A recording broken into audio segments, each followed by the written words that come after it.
منتظرین ظہور حضرت حجت ہیں، ان کی ذمہ داریوں میں ہے جی بہترین نصرت ہر امام کے لیے، کیونکہ مولائے کائنات نے نہج البلاغہ میں فرمایا ہے، مولائے کائنات فرماتے ہیں کہ فَأَعِینُونِی بِوَرَعٍ وَاجْتِہَادٍ وَعِفَّةٍ وَسَدَادٍ، اپنے چاہنے والوں سے کہہ رہے ہیں کہ تم میری مدد ورا کے ذریعے سے، ورا کیا ہے؟ گناہوں سے فرار کرنا، گناہوں سے پرہیز کرنا، اے میرے چاہنے والوں تم میری مدد ورا پرہیزگاری کے ذریعے کر سکتے ہو، واجتہادٍ، واجتہاد یعنی ہر کام میں کوشش کریں، سعی و کوشش کے ذریعے سے عبادت میں کوشش کریں، رزق حلال کمانے میں کوشش کریں، اس کے ذریعے تیسری چیز بیان فرمائی وعفتٍ، عفتٍ یعنی پاک دامنی کے ذریعے سے کہ گناہ کے مواقع فراہم ہو جائیں اور گناہ میں مرتکب نہ ہو، تو اسے کہتے ہیں عفت، کہ اپنے آپ کو بچا لے۔ اور چوتھی چیز ہے وسدادن، سدادن یعنی شیطان کے مقابل میں ثابت قدم رہیں، شیطان کے بہکاوے میں نہ آئیں، اس کے ذریعے سے امام زمانہ عجل اللہ تعالی فرجہ الشریف کی بہترین نصرت کر سکتے ہیں۔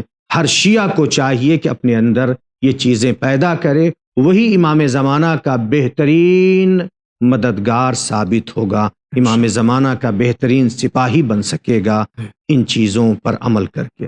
بہت بہت شکریہ آغا۔ اگلے سوال کی طرف جاتے ہیں۔ وعلیکم جاوید بھائی، السلام علیکم مولانا صاحب۔ مولانا صاحب مجھے جاننا تھا کوئی بھی کلین شیو ہوتا ہے، نہ داڑھی ہوتی ہے نہ مونچھ ہوتی ہے، اور وہ لوگ کہتے ہیں کہ ہم لوگ جو ہے مولا کے چاہنے والے ہے، شیعہ ہے، مومن ہیں، تو کیا یہ درست ہے داڑھی مونچھ منڈانا اور مولانا کی جہاد کا اور علی وقت کی جہاد کا دم بھرنا؟ مولانا صاحب میں یہ جاننا چاہتا ہوں۔ خدا حافظ۔ مونچھوں کا تو مسئلہ نہیں ہے، داڑھی مڈانا کیسا ہے؟ ہاں، داڑھی مڈانا تو ناجائز ہے، داڑھی نہیں مڈانا چاہیے۔ داڑھی مڈانا یا یہ کہ 0 نمبر کی مشینز چلا دینا کہ جس سے یہ لگے کہ داڑھی نہیں ہے، یہ ناجائز ہے۔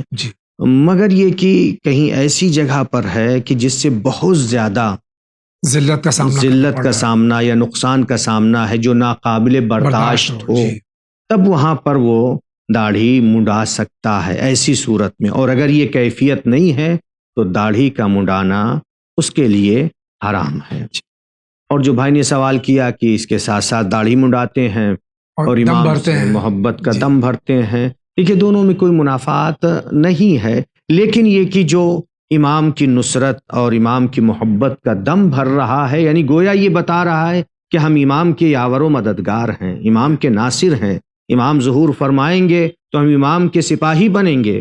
تو امام کے سپاہی کی شان کیا ہونی چاہیے کہ امام کے لشکر میں جائیں داڑھی منڈے ہوں تو کیا امام اچھی نظر سے دیکھیں گے؟ لہٰذا ہر امام کے چاہنے والے کو ہمہ وقت تیار رہنا چاہیے کہ امام زمانہ تشریف لے آئیں تو ہم امام کے لشکر میں رہیں تو ہمیں امام کے سامنے شرمندگی نہ ہو۔ ناظرین کرام، اسی کے ساتھ جا رہے ہیں بہت ہی مختصر سے بریک پہ، لیکن آپ کہیں نہیں جائیے، ابھی حاضر ہوتے ہیں۔